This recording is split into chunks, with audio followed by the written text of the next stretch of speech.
Hiya, and welcome to this podcast, the podcast for mums of girls, whether they're tweens, teens or young women, to help you understand what the friggity frig is going on for your daughter. I help you to join those dots that everyone else is looking at in isolation. So let's dive in. Can I ask you a question? When your daughter is having one of those moments, you know those moments, when she's angry and she's pushing you away, you can see it in her face. She's withdrawn. She's hiding in a room 24/7 with the curtains shut. She's slammed that bedroom door and you could feel it ricochet through the whole house. She's snapping at everyone. She's crying over something that you think is really tiny weeny. Or she's just, not herself. What's that very first thought that pops into your head? Is it, what's wrong with her? What the friggity frig is going on here? Is this just hormones? Or is she always going to be like this? Have I done something wrong? These are the kickers, aren't they? Am I failing as her mum? Because if that's you, I just want to say I can completely see why you're thinking that. Your brain is at play here. It isn't trying to make your life difficult per se. It's actually trying to protect you. So when something feels uncertain, especially when it's about somebody you absolutely love from the bottom of your heart, love her more than anything else in the world, your brain desperately wants an answer. And when it can't find one, it fills the gaps for you. So something I've realised over the past few years is this. It's not just how our daughter's behaviour affects us. It's the story we're telling ourselves about that behaviour. Want me to repeat it? It's not just our daughter's behaviour that affects us. It's the story we tell ourselves about that behaviour. Think about it. When you see your daughter shouting, your brain instantly jumps to, she's being disrespectful, as we're told time and time again. Or she doesn't want to be with me. She doesn't love me anymore. She doesn't like me. Or maybe everyone else I'm speaking to says this is a sign of ADHD, autism, anxiety, OCD, PDA. Maybe that's what's happening. And then, of course, we make it mean something. You make it mean I'm losing her. I'm getting this parenting thing wrong. What the dickens is wrong with me? I should know what to do. After all, I'm a successful business person. I work really hard, la-da-da-da-da. I should know what to do because that's what everyone else tells us, isn't it? Or I'm failing. As I say, that's the kicker. And then, of course, if that's not bad enough, you have another layer on top of it, which is how that then makes you feel. You feel scared, you feel heartbroken, you feel disconnected, you feel like you've lost her, you feel overwhelmed, exhausted, like you're constantly walking on eggshells in your own home. And then, there you go, there's another layer above this, it's like an onion. What do? You Google at 2 o'clock in the morning. It takes up every moment of your life. You constantly overthink and overthink and overthink. It goes round and round and round in your brain 24/7, so you don't sleep. Of course, then you do the research. You've researched the books, you research the papers, you research the podcasts. You ask people for advice, and then you get overwhelmed with the loads of advice that people are giving you. And you try yet another strategy. You become more controlling, which then leads to more exacerbation, leads to more escalation, leads to more kickoffs, leads to more exhaustion and loss and what the frig is going on. Or sometimes you do the exact opposite. You completely withdraw because you're so tired of doing it all and not finding an answer. just want to ask, can you see what's happened here? You're no longer responding to what's happening in front of you, what you see. You're responding to the meaning you've attached to it. Shall I repeat that? You are no longer responding to what's actually happening in front of you. You're responding to the meaning you've attached to it.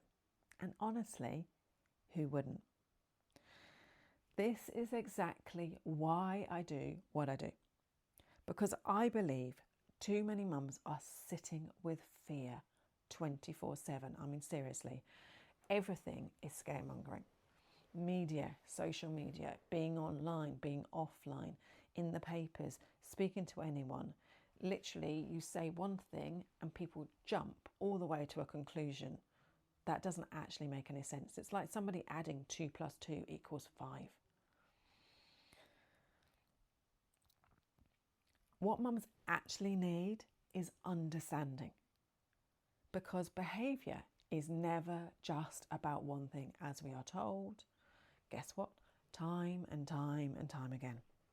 It's never just about attitude, in inverted commas, or hormones, or especially because she's a girl, she's got hormones, or a diagnosis, or being a typical teenager, whatever one of those is.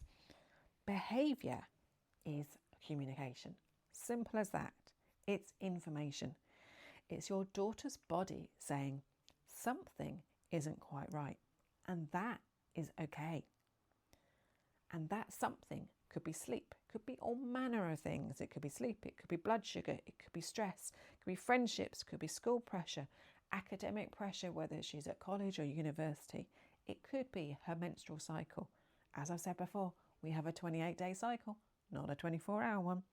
It could be because she's feeling overwhelmed. She's feeling left out, feeling like she has to be everything to everyone else. It's usually lots of little dots. Not one big thing, but those little dots everyone else is staring at in isolation. I don't. Which is why I don't start by asking what's wrong with her. I start by asking what's going on for her. Notice the word change in there. It's not with her, it's going on for her. Because your daughter is not a problem to solve. She's a person to understand.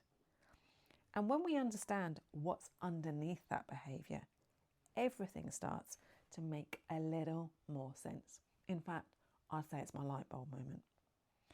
So can I just say something else? You may have noticed that this episode feels a little different. And that's intentional. Because over the last few months and the last few weeks, actually, I've realised something. I've spent years helping mums understanding what's going on for their daughters, but I haven't spent enough time helping mums understanding what's going on for themselves.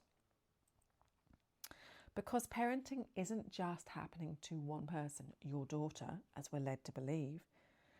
Every behaviour your daughter shows creates something inside you too.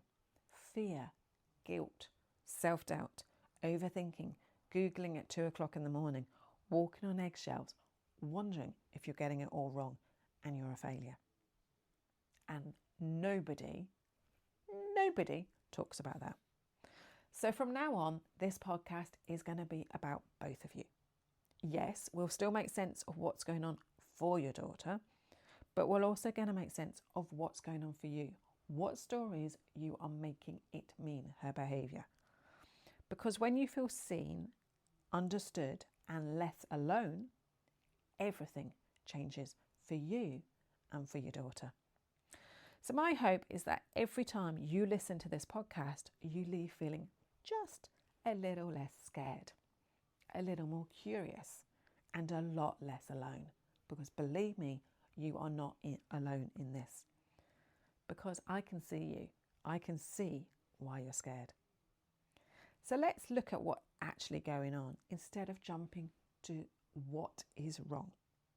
And remember, you are doing way better than you think you are. Your daughter does not need a perfect mum. She needs one who's willing to stay curious, stay connected to her and grow alongside her. And maybe, just maybe, that's what this next chapter of The Teen Whisperer is really about. So I just want to say thank you so much for listening to this podcast episode. And if today's episode felt like I was describing your life, I'd love to hear from you. Come and connect with me over on social media, Instagram, which is at The Teen Whisperer, on my website, the 3Ws, theteenwhisperer.co.uk, or if you're looking for a community of mums who all get it, come and have a look inside WTF. It's straight there from my homepage on my website. And obviously, WTF actually means what's the feeling? But you know, we all have those WTF moments when we're bringing up a teen girl. So within WTF, we help mums feel seen, understood and less alone whilst making sense of what's really going on for their daughters. So until next time, remember, behaviour is never just about one thing. In fact, that's probably the sentence you're going to hear me say more than any other on this podcast, because it's the foundation of everything I believe in. So yeah, have a wonderful week and I'll speak to you next week. Take care. Bye-bye.